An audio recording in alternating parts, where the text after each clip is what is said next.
آخری چیز ہے، اس کے بعد بھی اگر آنکھ نہیں کھلتی کسی انسان کی تو میں نہیں سمجھتا کہ وہ اپنے گرد اس نے جو یہ فلا تزکوا انفسکم، اس نے جو اپنے گرد تزکیہ نفس کا ایک مصنوعی حالہ بنا لیا ہے، کبھی بھی وہ اس حالے سے نکل سکے گا اگر اس حدیث سے بھی آنکھ نہ کھلی۔ اور وہ حدیث کیا ہے؟ مولانا اشرف علی تھانوی نے اس کو اپنے جو خطبات جمعہ ہے ان میں نقل کیا ہے، بیہقی کی روایت ہے۔ اوحى اللہ عز وجل الى جبرائیل علیہ الصلوۃ والسلام ان اقلب مدینۃ کذا وکذا باہلھا، اللہ نے حکم دیا حضرت جبرائیل کو فلاں فلاں بستیوں کو الٹ کے رہنے والوں سمیت۔ قال فقال، حضور نے فرمایا، اس پر حضرت جبرائیل نے عرض کیا بارگاہ خداوندی میں، ان فیھا عبدک فلانا لم یعصک طرفۃ عین، پروردگار اس بستی کو الٹ دوں، اس میں تو تیرا فلاں بندہ بھی ہے جس نے کبھی پلک جھپکنے جتنی دیر بھی معصیت میں بسر نہیں کی۔ اب آپ اندازہ کیجئے، یہ جو ہے نا اپنے آپ کو رگڑنا اور مانجنا اور پوری زندگی رگڑنے میں اور مانجنے میں لگا دینا، ہم بعض بزرگوں کے تذکرے میں سنتے ہیں اتنے اللہ والے تھے، اتنے اللہ والے تھے کہ ان کا گھوڑا بھی کوئی مشکور نہیں کھڑا تھا، اور وہ خود جو ہے وہ انگریز کی عدالت میں بیٹھے ہوئے اور انگریز کی نوکری کر رہے تھے۔ یہ ہے وہ مائکروسکوپک اور مائکروسکوپک کا عدم تعدد، طاغوت کی چاکری کر رہے ہیں، انگریز کی ملازمت کر رہے ہیں، انگریز کے قانون کی تنفیذ کے اندر اعلی کار بن رہے ہیں، لیکن ذاتی تقویٰ اور ذاتی نیکی اور ذاتی للہیت جو ہے اس کا معیار یہ ہے کہ ان کا گھوڑا بھی مشکوک چارہ اور مشکوک کھانا نہیں کھا سکتا۔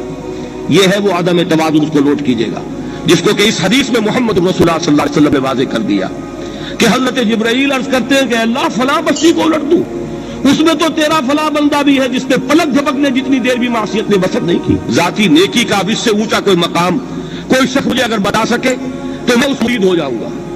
اس سے اونچا کوئی مقام ہوگا کہ آنکھ جھپکنے جتنی دیر بھی کسی نے معصیت میں بسر نہیں کی،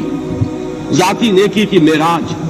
لیکن حکم کیا ہوا بارگاہ خداوندی سے؟ قال فقال، حضور نے فرمایا، اللہ تعالیٰ نے حکم لیا جبرائیل کو، اقلب علیہ وعلیہ، الٹا اس بستی کو، پہلے اس بدبخت پر پھر دوسروں پر۔ کیوں؟ فإن وجهه لم يتمعر في ساعة قط، اس لیے کہ اس کا چہرہ کبھی میری غیرت میں سرخ نہیں ہوا، اس چہرے کا رنگ نہیں بدلا۔ بے غیرت انسان، بدیاں پھیلتی رہیں، میرے دین کو روندا جاتا رہا، میری شریعت کی دھجیاں بگڑتی رہیں، عوامر کا مذاق اڑایا جاتا رہا، نواہی کے لیے دنیا کے اندر جن چیزوں سے میں نے روکا اس کے لیے فلسفے تراشے گئے، اور یہ لگا رہا مست رکھو ذکر و فکر صبح گاہی میں اسے، یہ سوائے ذاتی اپنے اس اصلاح کے اور ذاتی تقویٰ کے اور ذاتی نیکی کے اور ذاتی عبادت گزاری کے یہ میدان میں نہیں آیا، اس کا خون نہیں کھولا کبھی، اس کے چہرے کا رنگ متغیر نہیں ہوا، لہذا یہ دوہرا مجرم ہے۔ یہ ہے وہ تصور جو یہاں پر نوٹ کیجئے۔ ہاں، اس کے یہ معنی بھی نہیں ہے کہ نماز بھی نہیں پڑھ رہے، خدا بھی نہیں رکھ رہے، اقامت دین کے کارکن ہیں، فرض نماز گئی ہے وہ چلی جا رہی ہے، جماعت کا کوئی اہتمام نہیں ہے۔ اب یہ دو انتہائیں ہیں، ایک انتہا یہ کہ وہ تزکیہ نفس جو ہے اسی میں وہ رگڑنے اور مانجنے کا عمل جاری ہے، ایک یہ کہ اس کا سرے سے کوئی تعلق ہی نہیں، اپنی ذات سے بحث ہی نہیں۔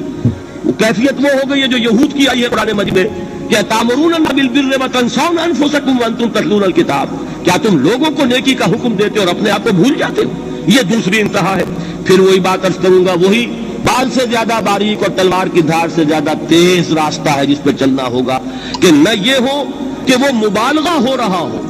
اپنی ذاتی اصلاح میں تو مبالغہ کی حد تک آگے جا رہے ہیں، اور دوسرے یہ کہ اپنے دین کی تبلیغ و اشاعت، اقامت دین کی جد و جہد، اس کا کھانا ہی نہیں کھولا زندگی میں، وہ کھاتا ہی نہیں کھلا۔